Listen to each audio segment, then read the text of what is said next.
Hola, bon dia.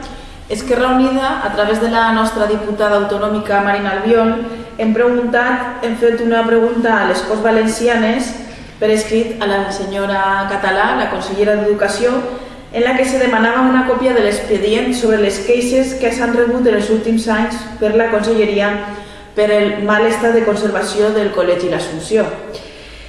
I la senyora Català s'ha limitat només a respondre, a contestar a aquesta pregunta amb una total i absoluta falta de vergonya.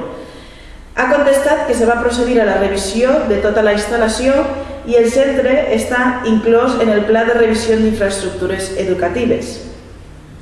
Una vegada més estem veient com la consellera està eludint la seva responsabilitat en un fet tan greu i s'està burlant dels ciutadans i ciutadanes que li paguen el sou que cobrem entre tots i totes. El mateix ens passa amb el govern municipal del Partit Popular.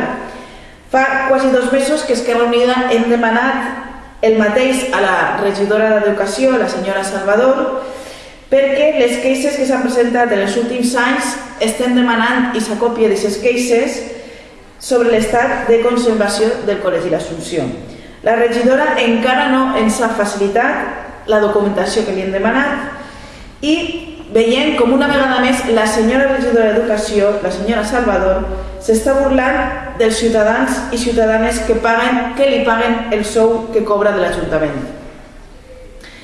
Un altre exemple que mostra clarament com es burla el Partit Popular dels ciutadans i ciutadanes és que des d'Esquerra Unida vam presentar en el ple municipal del passat mes de maig una proposta per exigir a la Conselleria d'Educació dates concretes per a totes i cada una de les obres pendents que fa anys que no se fan al nostre poble en els centres educatius de la Vall.